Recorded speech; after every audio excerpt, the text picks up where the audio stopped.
Hello, good afternoon दोस्तों। मैं हुकम सिंह अपने YouTube channel target achievers zone में आपका स्वागत करता हूं। जैसा कि आपको पता है दोस्तों, हमने इंडियन ज्योग्राफी की एक सीरीज़ चला रखी है जिसके हम अब तक 4 लेक्चर्स कंप्लीट कर चुके हैं। तो इस सीरीज़ को आगे कंटिन्यू करते हुए आज हम लेक्चर 5 डिस्कस करेंगे, जिसमें हम हिमालयाज का लॉन्गिट्यूडनल डिवीज़न डिस्कस करेंगे। दोस्तों, आप पहले ये समझिए कि ये लॉन्गिट्यूडनल डिवीज़न होता क्या है। जैसा कि दोस्तों मान लेते हैं ये हमारी अर्थ है, ठीक है, और अगर हम एक सेंटर से होते अर्थ के सेंटर से होते हुए एक लाइन खींचते हैं जिसको हम 0 डिग्री लैटीट्यूड बोलते हैं, यानी कि इक्वेटर बोलते हैं, और इसी के पैरेलल 23.5 डिग्री नॉर्थ में एक लाइन खींचते हैं, उसको ट्रॉपिक ऑफ कैंसर बोलते हैं, और इसी के पैरेलल 23.5 डिग्री साउथ में एक लाइन खींचते हैं तो उसको ट्रॉपिक ऑफ कैप्रिकॉर्न बोलते हैं। तो इस तरीके से अगर हम पैरेलल लाइन्स खींचते हैं ईस्ट टू वेस्ट, उनको बोलते हैं हम लैटीट्यूडनल डिवीज़न। और अगर हम ये मान लेते हैं नॉर्थ पोल है, ये साउथ पोल है, तो नॉर्थ पोल और साउथ पोल को मिलाते हुए ऐसे लाइन्स खींचते हैं तो इनको बोलते हैं हम लॉन्गिट्यूडनल डिवीज़न। कहने का मतलब है अगर हम नॉर्थ टू साउथ यानी टॉप टू बॉटम अगर हम डिवीज़न करते हैं इस तरीके से, this division is known as the longitudinal division. I hope आपको क्लियर हुआ होगा। दोस्तों, ये जो सीरीज़ है आपको एक सीक्वेंस में बिल्कुल बेसिक से लेके टॉप लेवल तक इसमें मिलेगा, और आपको पूरी कंप्लीट इंडियन ज्योग्राफी के लेक्चर्स यहाँ पे आपको मिलेंगे। दोस्तों, ये जो सीरीज़ है आपके लिए यहाँ तक कि यूपीएससी तक कवर करेगी, उसके बाद एसएससी, रेलवे या फिर कोई भी स्टेट पीसीएस एग्ज़ाम हो, हर किसी में आपके लिए बहुत ही बेनिफिशियल रहेगी। आप इसको रेगुलरली फॉलो करते रहिए, आपको बहुत ज़्यादा फ़ायदा होने वाला है और आपको बहुत ही ज़्यादा मज़ा आएगा इस सीरीज़ में, ठीक है। तो चलिए कंटिन्यू करते हैं। देखिए, जो ये लॉन्गिट्यूडनल डिवीज़न है, इस डिवीज़न को हम कह सकते हैं कि division on the basis of the reverse, ठीक है। हम रिवर्स के आधार पर इस डिवीज़न को भी बोल सकते हैं। देखिए, अगर हम इंडस रिवर से लेके और सतलज रिवर तक का जो डिवीज़न है उसको बोलते हैं हम पंजाब हिमालयाज या कश्मीर हिमालयाज, ठीक है। और सतलज रिवर से लेके जो हमारी काली रिवर है, काली रिवर तक का जो डिवीज़न है उसको बोलते हैं हम कुमाऊं हिमालयाज। दोस्तों, आपको पता होगा जो काली रिवर है वो उत्तराखंड के पिथौरागढ़ डिस्ट्रिक्ट और नेपाल का जो वेस्टर्न पार्ट है उसके बीच में बॉर्डर बनाती है, यानी कि हम कह सकते हैं इंडिया और नेपाल का बॉर्डर बनाती है ये काली रिवर, जहाँ पर काला पानी का कुछ डिस्प्यूटेड एरिया भी है जिसके बारे में हमने डिस्कस भी किया था पिछले लेक्चरों में, ठीक है। अब काली रिवर से लेके तिस्ता रिवर तक का जो डिवीज़न है, this division is known as the Nepal Himalayas, ठीक है। और तिस्ता रिवर से लेके दिहांग रिवर तक, दिहांग रिवर दोस्तों ब्रह्मपुत्रा को ही इधर हिमाचल इसमें अरुणाचल प्रदेश में दिहांग रिवर के नाम से जाना जाता है। तो यानी कि हम कह सकते हैं तिस्ता रिवर से लेके ब्रह्मपुत्रा रिवर तक का जो डिवीज़न है उसको बोलते हैं हम असम हिमालयाज। तो इस तरीके से on the basis of the longitudinal division the Himalayas can be divided into 4 divisions, ठीक है। 4 डिवीजन्स कौन कौन से? पंजाब हिमालयाज, कुमाऊं हिमालयाज, नेपाल हिमालयाज एंड द असम हिमालयाज, ठीक है। तो देखिए, अगर हम लॉन्गिट्यूडनल डिवीज़न की बात करते हैं, पहले अगर हम हिमालयाज की बात करें तो these are the highest peaks on the earth and incredible mountain system of the Asia and great wall. ये एक ग्रेट वॉल की तरह काम करता है, किस किस के बीच में? Between the plateau of Tibet, यानी इन द नॉर्थ, यानी नॉर्थ में तो जो तिब्बत वाला प्लेट्यू है वो, एंड अलूवियल प्लेन्स हैं जो इंडिया के, जो नदर्न प्लेन्स जिनको इंडो गैंगेटिक प्लेन्स बोलते हैं, इन दी साउथ, इनके बीच में एक वॉल की तरह काम करते हैं। कह सकते हैं ऊपर में आपका तिब्बतियन प्लेट्यू और नीचे सदर्न साइड में हमारे जो इंडो गैंगेटिक प्लेन्स या अलूवियल प्लेन्स, इनके जो बीच में ये एक बाउंड्री वॉल की तरह काम करता है। ये लॉन्गिट्यूडनली 4 डिवीजन्स में इसको बांटा गया है। तो जैसा कि मैंने आपको बताया, तो इनको 1 बाय 1 देखते हैं कौन कौन से हैं, जो कि मैं आपको पहले बता भी चुका हूँ। देखिए, 4 डिवीजन्स कौन कौन से हैं। पहला है आपका कश्मीर हिमालयाज या पंजाब हिमालयाज या हिमाचल हिमालयाज, ये एक ही बात है, ठीक है। पहला डिवीज़न ये है जो कि हमारा इंडस रिवर से लेके सतलज रिवर तक का डिवीज़न है। ठीक है, दूसरा जो डिवीज़न है that is known as the Kumaon Himalayas. Kumaon Himalayas किस किस के बीच में है? सतलज रिवर से लेके काली रिवर तक का जो डिवीज़न है वो। ठीक है, तीसरे नंबर का जो डिवीज़न है that is known as the Nepal Himalayas and this division lies between the Kali river and Teesta river. ठीक है, और last one is the Assam Himalayas या ईस्टर्न हिमालयाज भी इनको बोला जाता है। और ये जो डिवीज़न है ये है हमारा तिस्ता रिवर और ब्रह्मपुत्र रिवर के बीच का।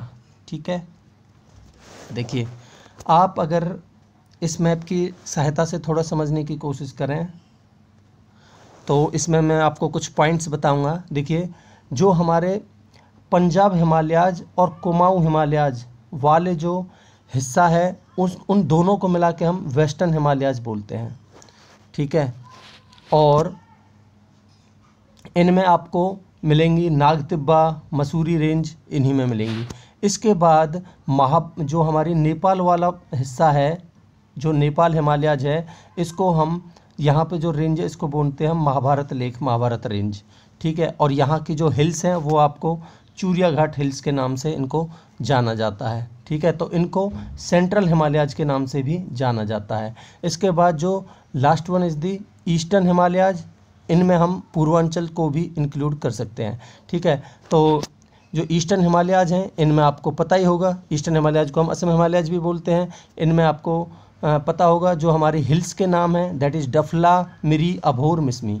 ठीक है, और जो हमारे पूर्वांचल हैं उसमें अरुणाचल प्रदेश में पटकाई बूम, नागालैंड में नागा हिल्स, और मणिपुर में मणिपुर हिल्स, और मिजोरम में मिजो हिल्स या लूशाई हिल्स। ठीक है, आई होप यहाँ तक आपको क्लियर है। इसके बाद हम इन चारों डिवीजन्स को वन बाय वन देख लेते हैं।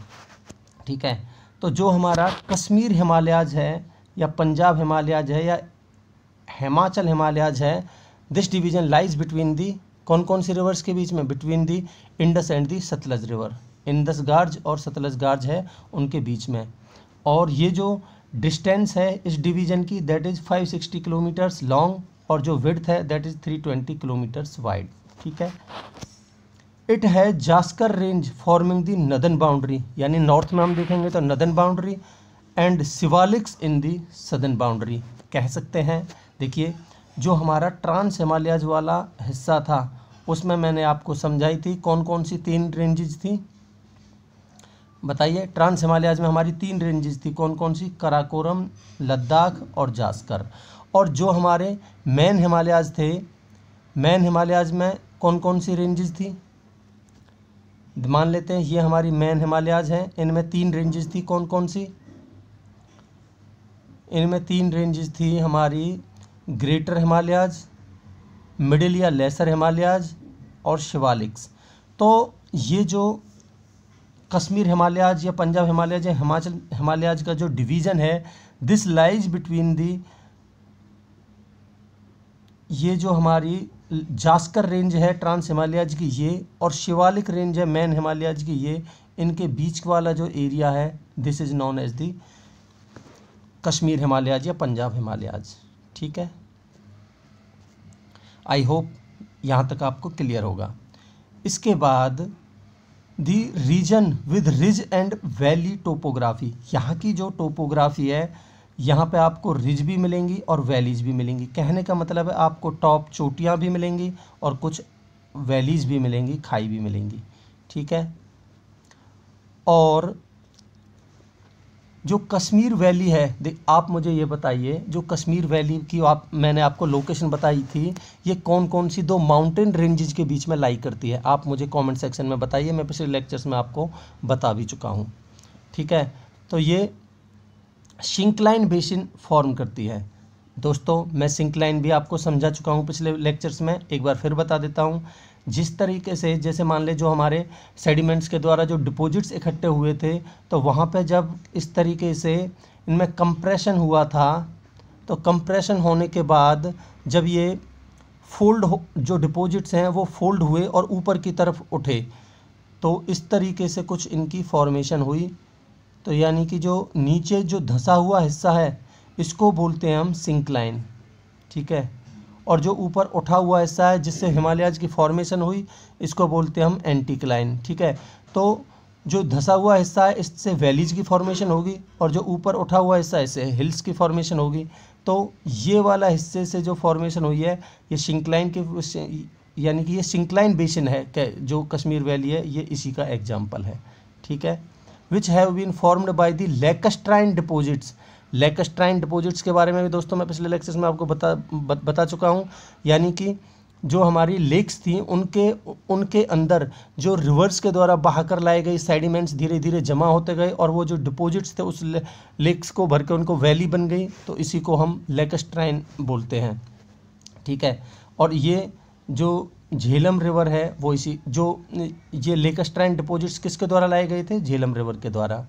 ठीक है, आई होप यहाँ तक आपको क्लियर होगा। आगे चलते हैं।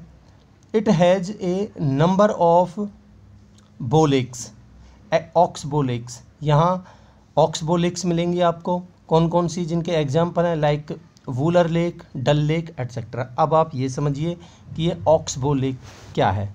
दोस्तों जियोग्राफी की जो टर्म्स हैं ये बहुत ही महत्वपूर्ण है, इनके बारे में आपको पता होना चाहिए। मैं ईच एंड एवरी कॉन्सेप्ट आपका क्लियर करते हुए हर टर्म के बारे में आपको साथ के साथ बताता जा रहा हूँ, और बाद में मैं जो जियोग्राफिकल टर्म्स हैं इनके ऊपर अलग से भी लेक्चर आपके लिए बना दूँगा, तो आप कंटिन्यू फॉलो करते रहिए। देखिए, जैसा कि आपको पता है जो हमारी झेलम रिवर है वो श्रीनगर के आसपास कर बहुत ज़्यादा मिएंडर्स बनाती है। दोस्तों मिएंडर्स क्या है, जो बहुत ही घुमावदार रास्तों से ऐसे घूमते हुए जब नदी बहती है तो उसको बोलते हैं हम क्या, मिएंडर्स। ठीक है, तो इस नदियों के द्वारा जब डिपॉजिट्स बहाकर लाए गए, ठीक है, नदियों के द्वारा डिपॉजिट्स, मान लेते हैं नदियों के द्वारा यहाँ डिपॉजिट्स, ये सेडिमेंट्स लाती गई, और यहाँ इस तरीके से बहुत ज़्यादा डिपॉजिट्स इकट्ठे होते गए, और इस तरीके से एक तरीके से ये जो इसका घुमावदार रास्ता था ये बंद हो गया, ब्लॉक हो गया, और ये एक अलग से लेक फॉर्म होगी, और जो रिवर थी उसने अपना रास्ता यहाँ से ऐसे जाने के बजाय अपना रास्ता सीधे ऐसे ही बना लिया। तो यानी कि रिवर ने अपना नया रास्ता बना लिया इस तरीके से। ठीक है, और ये अलग से एक लेक फॉर्म होगी, इसी को बोलते हैं हम ऑक्सबो लेक। ठीक है, आई होप आपको समझ आया होगा कि क्या होती है ऑक्सबो लेक। ठीक है, इसके बाद ये आपको मैं बता ही चुका हूँ कि ये लैकस्ट्राइन डिपॉजिट्स बहाकर लाई गई, जैसे कि वो लैकस्ट्राइन डिपॉजिट्स क्या थे, करेवाज थे, that are the special nutrients which help in growing the saffron, यानी कि जिसको हम ये जो क्या बोलते हैं उसको हिंदी में कुमकुम करके कुछ बोलते हैं। तो ये जो सैफ्रॉन की जो एग्रीकल्चर होती है उसके लिए बहुत ही ज़्यादा बेनिफिशियल होते हैं, क्या, करेवाज। ठीक है, तो ये पुलवामा से लेके पैम्पोर तक का जो हिस्सा है वहाँ पे इनकी सैफ्रॉन की खेती होती है। ठीक है, आगे चलते हैं। देखिए, अगर यहाँ रेनफॉल की बात करें तो 100 सेंटीमीटर के आसपास यहाँ रेनफॉल होती है, एंड स्नो ड्यूरिंग विंटर्स, और सर्दियों के दौरान यहाँ स्नोफॉल भी होती है। यहाँ पे आपको स्लोपी माउंटेन्स मिलेंगे, Zanskar and Pir Panjal range where alpine grasslands are called bugyals. यहाँ एल्पाइन ग्रासलैंड्स हैं जिनको बुग्याल्स के नाम से जाना जाता है, या फिर इनको मर्ग बोला जाता है, जिनके एग्जाम्पल है सोनमर्ग और गुलमर्ग। ठीक है, इसको हेवन ऑफ द अर्थ भी बोला जाता है। यहाँ की जो अदर रेंजेज हैं वो हैं आपकी रतन पीर, जो कि पीर पंजाल से जुड़ जाती हैं। जो कश्मीर को जाने के लिए जो एकमात्र गेटवे है, रास्ता है, उसको बोलते हैं हम बनिहाल पास। दोस्तों ये बनिहाल पास बहुत ही इम्पोर्टेंट है, जिसको हम which has the Jawahar tunnel, इसी के अंदर हमारी जवाहर टनल है, सेकंड लार्जेस्ट इन इंडिया। आप मुझे ये जो जवाहर टनल है सेकंड लार्जेस्ट है, आप मुझे कमेंट सेक्शन में ये बताइए कि अभी रिसेंटली एक इंडिया की सबसे बड़ी टनल बनाई गई है, उसका क्या नाम है। ठीक है, there are several passes in Greater Himalayas which connect Kashmir valley to the Ladakh and other regions like Burzil pass, Zojila pass etcetera. ठीक है, इनके बारे में दोस्तों मैं पासेज के बारे में अलग से भी आपके लिए एक लेक्चर बनाऊंगा, ठीक है। इसके बाद चलते हैं हम कुमाऊँ हिमालयाज़ पे, जो सेकंड नंबर का है। कुमाऊँ हिमालयाज़ के बारे में जैसा कि मैंने आपको बताया, ये सतलज रिवर और काली रिवर के बीच में लोकेटेड है, ठीक है। इनके ये कितने बीच में एक्सटेंड हुए हैं, ये 320 किलोमीटर के डिवीज़न में फैले हुए हैं। यहाँ के जो माउंटेन रेंजेज हैं उनका नाम है दोस्तों, इनको याद रखिए आप, यहाँ कौन कौन सी माउंटेन रेंजेज पड़ती हैं। तो यहाँ Nagtibba, Dhauladhar, Mussoorie and parts of the Greater Himalayas, ये सब यहाँ पड़ती हैं। और यहाँ की अगर हम मेजर पीक्स की बात करें तो वो मिलेंगे आपको नंदा देवी, कामेत, बद्रीनाथ, केदारनाथ, ये दोस्तों बहुत इम्पोर्टेंट है। और आपको ये भी पता होना चाहिए, जो कुमाऊँ हिमालयाज है मेनली उत्तराखंड वाला एरिया है, इसमें ये आपको पता ही होगा, उत्तराखंड में नंदा देवी भी उत्तराखंड में, कामेत, बद्रीनाथ, केदारनाथ, ये सब उत्तराखंड में मिलेंगे आपको, तो ये सब आपको पता होना चाहिए। यहाँ पे सेवरल ग्लेशियर्स मिलेंगे और आइस कैप्स मिलेंगे, स्पेशली इन उत्तराखंड, ठीक है। Giving rise to a number of rivers, यहाँ से बहुत सारी रिवर्स निकलती हैं, जैसे गंगोत्री से गंगा रिवर निकलती है, यमुनोत्री से यमुना रिवर निकलती है, इस तरीके से, ठीक है। यहाँ पे अगर हम स्नोफॉल विंटर्स के दौरान होती है, ठीक है। और यहाँ के जो फॉरेस्ट हैं, जो देखिए 3200 किलोमीटर की ऊंचाई तक तो मिलेंगे आपको, कौन से, कॉनिफेरस। 3200 मीटर की ऊंचाई से जो ऊपर के एरिया में मिलेंगे आपको कॉनिफेरस फॉरेस्ट, और 1600 से लेके 3200 मीटर तक की जो हाइट पे मिलेंगे आपको देवदार फॉरेस्ट, ठीक है। तो ये आपको ध्यान रखना है। दोबारा बताता हूँ, 3200 मीटर से ऊपर की हाइट पे मिलेंगे आपको कॉनिफेरस, यानी कि जो शंकुनुमा इस तरीके से जो ट्रीज होते हैं वहाँ, ये मिलेंगे। और 1600 से लेके 3200 मीटर तक की हाइट पे मिलेंगे आपको देवदार फॉरेस्ट, ठीक है। ये आपको पता होना चाहिए। ये जो रीजन है, this region has two important basins, कौन कौन से, यहाँ पे आपको भागीरथी प्लेन एंड दून्स मिलेंगे, Kullu, Manali and Kangra are tectonic valleys. Tectonic valleys दोस्तों वो हैं जो प्लेट टेक्टोनिक्स के मूवमेंट से बनी हैं, ठीक है। Hill stations are famous because of their climate and colonial heritage. यहाँ पे बहुत सारे आपको हिल स्टेशंस मिलेंगे क्योंकि यहाँ की क्लाइमेट अच्छी है और यहाँ की जो कॉलोनियल हेरिटेज है पहले से ही। दिस रीजन हैज़ 200 सेंटीमीटर की यहाँ पे रेनफॉल होती है, 200 सेंटीमीटर की यहाँ पर रेनफॉल होती है, ठीक है। And it's more vegetated than the Kashmir Himalayas but prone to the seismicity and landslides because of the rocks are fractured and fragile, specially the laser Himalayas is composed of the loose rocks like shale limestone. देखिए दोस्तों, ये जो कुमाऊँ हिमालयाज वाला हिस्सा है, these are, यहाँ पे vegetation ज़्यादा है, यानी कि यहाँ पे पेड़ पौधे ज़्यादा हैं as compared to the Kashmir Himalayas, but this area is more prone to the seismicity and landslides. यहाँ पे भूकंप वगैरह ज़्यादा आते हैं, जो भूस्खलन की प्रक्रिया है वो ज़्यादा होती है, क्योंकि यहाँ के जो रॉक्स हैं that are the fractured type, ठीक है। Specially the lesser Himalayas composed of the loose rocks के ये बने हुए हैं, इसलिए यहाँ पे लैंडस्लाइड्स की प्रक्रिया भी ज़्यादा होती है। इसके एग्जाम्पल हैं सेल, लाइमस्टोन, कॉन्ग्लोमेरेट्स, जो कि मैंने आपको बताया था पहले, जिसमें डिब्रेस, सेल्स, ये सब आती हैं, ठीक है। इसके बाद चलते हैं हम सेंट्रल हिमालयाज या Nepal Himalayas.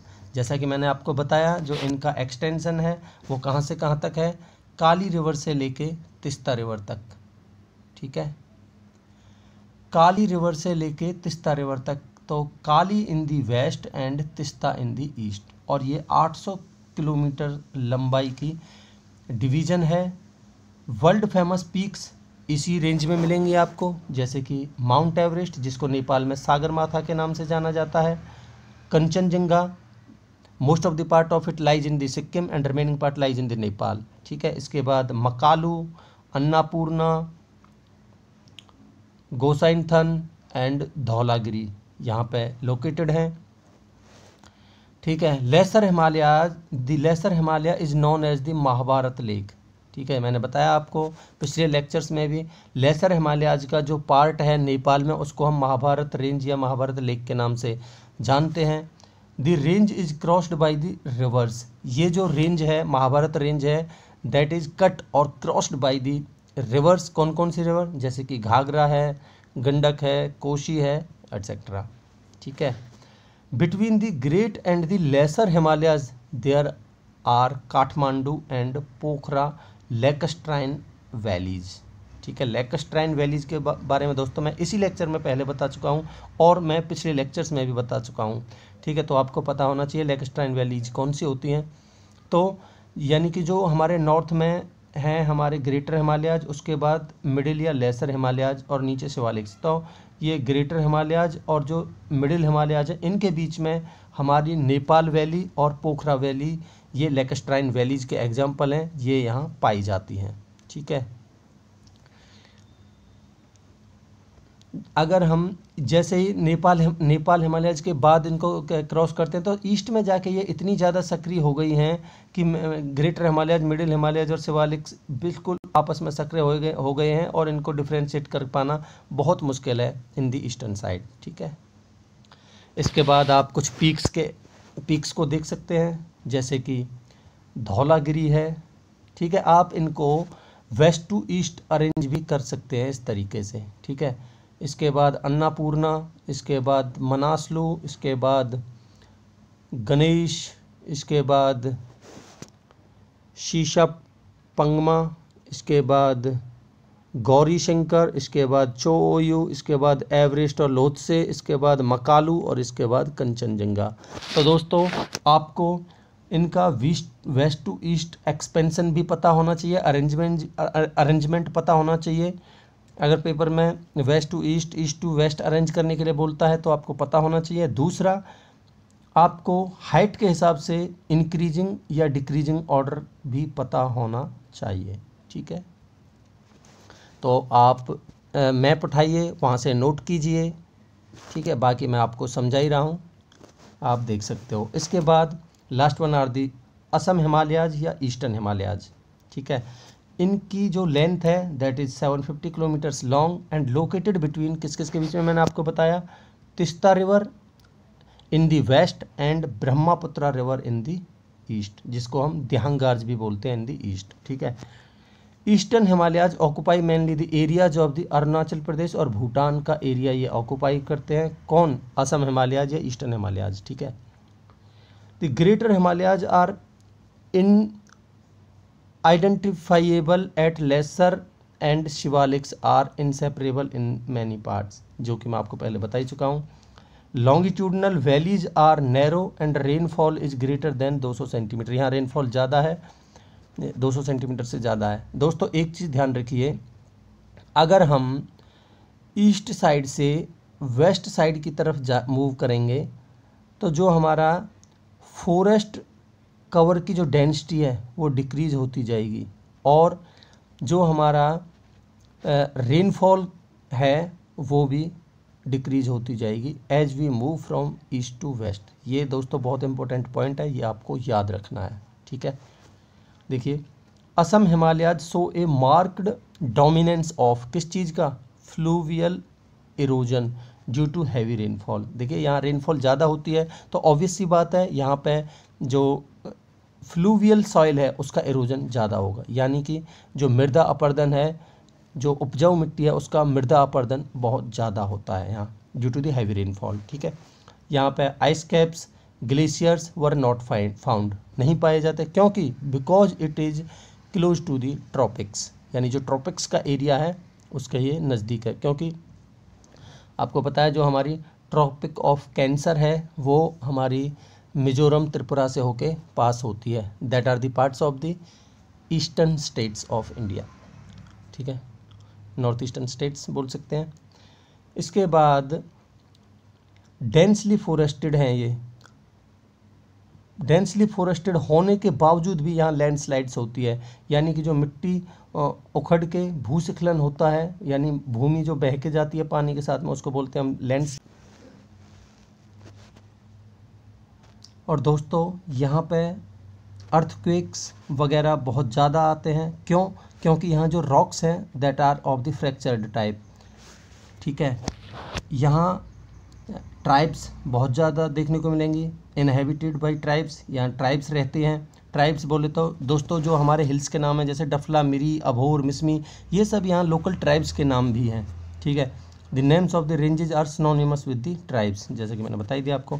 These mountains are intersected by several ferocious rivers, यानी कि बहुत ज़्यादा तीव्र बहाव के साथ जो रिवर्स आ रही है उनके द्वारा इनको इंटरसेक्ट किया जाता है, कट किया जाता है, और इसलिए ये रीजन है दैट इज़ वेरी डिसेक्टेड, यानी टुकड़ों में है।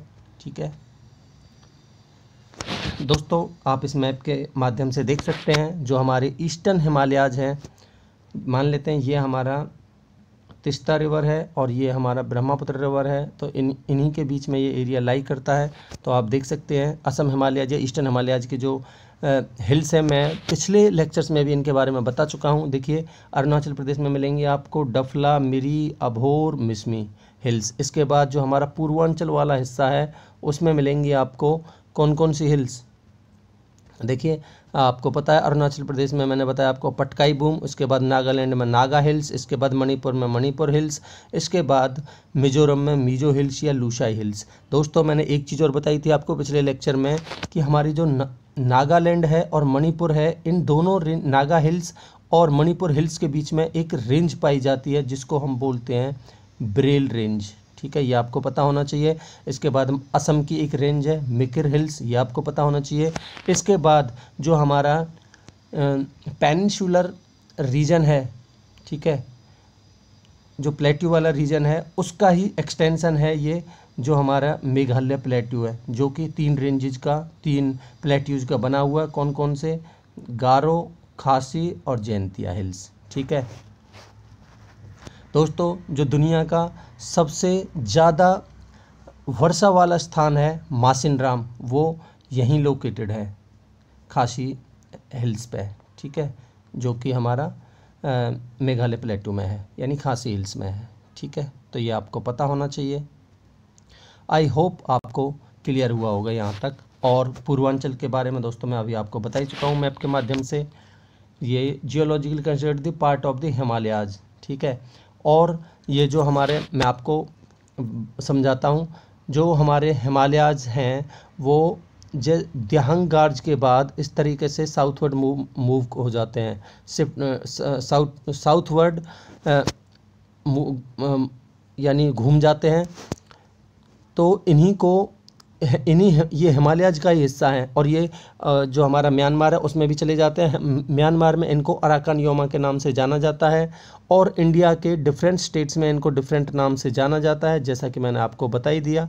अरुणाचल प्रदेश में आपको पटकाई बूम, नागालैंड में नागा हिल्स, मणिपुर में मणिपुर हिल्स और मिजोरम में लूशाई हिल्स या मिजो हिल्स। ठीक है, तो यही सब यहाँ लिखा हुआ है। मणिपुर हिल्स में आपको मिलेगी लोकटक लेक, जो कि वर्ल्ड का सबसे एकमात्र फ्लोटिंग नेशनल पार्क है वर्ल्ड में। ठीक है, यहीं लोकेटेड है, कहाँ? मणिपुर हिल्स के यहाँ। ठीक है, कीबुल लामजाओ नेशनल पार्क में ही ये लोकेटेड है, जो मणिपुर हिल्स। ठीक है, मिजो हिल्स, पहले इनको लूशा हिल्स के नाम से जाना जाता था, जो कि मैंने आपको बता ही दिया। यहाँ की जो हाईएस्ट पीक है वो ब्लू माउंटेन रेंज है। ठीक है, देखिए इसके माध्यम से और आपको मैं क्लियर समझा देता हूँ। ये भूटान वाला हिस्सा है। ठीक है, ये हमारी तिस्ता रिवर है और ये हमारी ब्रह्मपुत्र रिवर है। तो ये हमारा असम हिमालयाज या ईस्टर्न हिमालयाज के नाम से जाना जाता है। यहाँ आपको डफला, मिरी, अभोर, मिसमी ये सब मिलेंगे आपको। इसके बाद अरुणाचल प्रदेश में पटकाई बूम, फिर नागालैंड में नागा हिल्स, इसके बाद मणिपुर में मणिपुर हिल्स, मिजोरम में मिजो हिल्स या लूशाई हिल्स, और Braille range Nagaland Naga hills और मणिपुर हिल्स के बीच में है। और हमारा जो मणिपुर हिल्स है, सॉरी, जो हमारा मेघालय प्लेट्यू है उसमें आपको गारो, खासी और जैंतिया हिल्स मिलेंगी, और असम में मिलेंगी आपको मिकिर हिल्स। ठीक है, तो आप देख सकते हैं अरुणाचल प्रदेश है, पटकाई, नागा, मणिपुर और मिजोरम। ठीक है, तो दोस्तों इस तरीके से ये लेक्चर कंप्लीट होता है। मैं आशा करता हूँ कि आपको ये बिल्कुल समझ आया होगा, बहुत अच्छे से समझ आया होगा। अगर आपको नहीं भी समझ आया है तो मुझे आप कमेंट सेक्शन में बताइए, जो भी आपका डाउट होगा I will try to clear that. Okay, तो आप मेरे YouTube channel target achievers zone को लाइक, शेयर एंड सब्सक्राइब कीजिए। Thank you so much, have a great day.